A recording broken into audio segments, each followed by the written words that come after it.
자, 남의 뒷담화 이거 함부로 하면 안 된다. 다들 그렇게 집안에서 배우는데 북한의 현영철이 바로 이 뒷담화 때문에 처형이 됐다. 이런 얘기가 흘러나왔습니다. 뒷담화, 뭘 도대체 어떤 남의 뒷담화를 했길래 이런 상황을 맞게 된 건지 자, 이번에도 천상철 차장님과 함께 알아보겠습니다.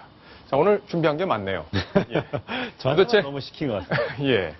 자, 원로를 내치고 믿을 건 홍위병뿐이다. 홍위병이라는 게 이제 감싸주는 그런 사람들 그런 건데 결국에는 무슨 욕을 했는지 이게 제일 중요한 것 같습니다. 네, 일단 김정은이라는 이름은 꺼내지 않았지만 젊은 사람이 정치를 잘 못한다 이런 얘기를 한 겁니다. 네. 젊은 사람이 이제 김정은을 칭하는 얘기인데, 그러니까 지난달 만에 이제 숙청 처형됐다는 얘기까지 지금 원래 나왔지 않습니까? 이제 처형됐다는 거는 조금 지금 논란에 좀 있습니다. 처형되지 않았다는 사람. 100% 확인을 북한에서 안 해줬으니까요. 네, 숙청은 확실한 것 같은데 예. 처형은 좀 확실하진 않은 것 같습니다. 일단 이 현영철 인민무력부장이 사석에서 저런 얘기를 했다가 저게 이제 밀고가 돼서 결국 숙청을 당했다는 얘기인데요. 이 처형 직전인 4월에 이제 러시아에 갔지 않습니까? 러시아에 이제 현영철이 간 이유가 무기를 도입하는 건으로 갔는데 그게 잘 안 됐습니다. 근데 러시아에서 거절했던 이유가 굳이 우리가 도와주지 않더라도 니들 다 신무기 다 갖고 있는데 뭐하러 우리한테 달라고 하느냐? 우리도 너한테 팔려면 국제사회 눈치가 있기 때문에 쉽지 않다. 그래서 이제 그거를 못 해왔거든요. 예. 그러니까 이제 와서 한다는 얘기가 하도 김정은이 어디 여러 군부대 다니면서 막 무기 시연하는 모습을 항상 노동신문에 싣다 보니까 러시아가 그거 보고 무기 안 준다고 한 거거든요. 그렇군요. 그러니까 그런 면에서 정치력이 딸린다 이렇게 얘기를 했던 게 이제 김정은의 귀에 들어간 것이고 또 황병서가 아니라 전문성을 가진 군부 인사들에게 좀 더 힘을 실어줘야 된다. 황병서가 군 최고 지휘자지만 군부 출신이 아니거든요. 예. 이런 말도 했었고 김정은이 정치를 잘 못한다. 그래서 러시아에서 받을 수 있는 무기도 못 받게 됐다. 이런 얘기들이 자꾸만 김정은의 귀에 보고가 되니까 김정은이 참지 못하고 숙청을 했다. 이런 얘기입니다. 박성훈 논설위원이라도 네. 절대 권력을 갖고 있다면 이런 얘기 들으면 참기가 좀 쉽지는 않았을 텐데 굉장히 용기가 있다고 해야 될까요? 어떻게 봐야 되는 겁니까? 이거 상황을.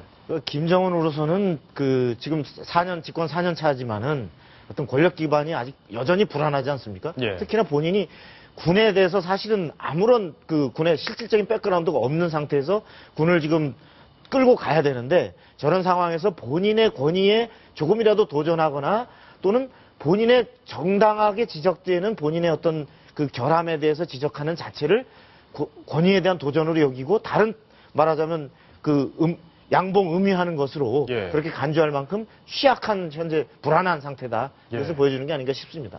저 옛날 생각이 좀 나는데요. 박성훈 논설위원이 정치부장 시절에 제가 현장에서 기자를 했었는데 네. 이런 비슷한 경험이 있었던 거 그런 생각이 갑자기 불현듯 듭니다. 불현듯. 예, 이제 시간이 지났으니까 제가 말씀을 드리는데 그때 많이 힘들었던 기억이 갑자기 나네요. 천상철 차장. 네. 자, 다른 이야기에 이제 홍위병 이야기를 좀 해봐야 될 텐데 네. 홍위병. 김정은에게 필요한 게 지금 홍위병이다 이런 건데 젊은 사람들이 필요하다 이런 건가요? 본인이 젊어서 아직 30대 초반의 젊은 나이여서 그런지 아마 젊은 사람들을 좀 끌어안고 싶었나 봅니다. 여러 군데 다녔는데 오늘은 이제 청년 미풍 선구자들 대회에 갔습니다. 여기서 청년들을 격려를 했는데 말이 좀 재미있습니다. 나는 그들이 정말 기특하고 대견하여 모두 안아주고 싶은 신정이다. 저는 안기고 싶지 않을 것 같습니다. 그 등치에 가서 꼭 안겨봐야 좀 별로 안 좋을 것 같은데.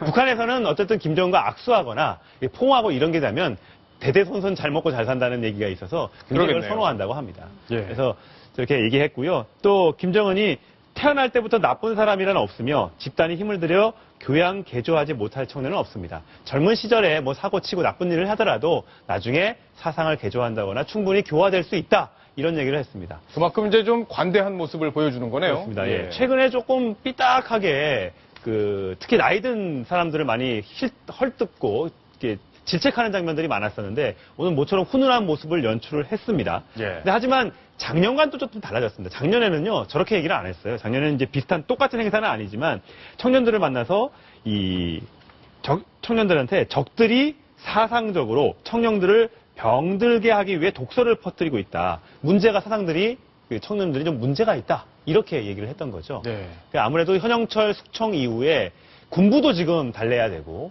또 민심도 흉흉하거든요. 장성택도 고모부도 장성택도 죽이고 또 핵심 측근인 군부 2인자도 이렇게 무참히 처형하는 모습을 봤을 때 우리 김정은 위대하신 지도자 못 믿겠다. 이런 게 자꾸만 퍼져나갈 경우에는 아무래도 북한 같은 이 폐쇄된 사회를 지도하기가 어려워지니까 채찍과 당근을 동시에 주는 게 아닌가 싶습니다. 예, 찌찌뽕입니다. 자, 북한 이야기는 또 여기까지 정리를 해봐야 되겠습니다.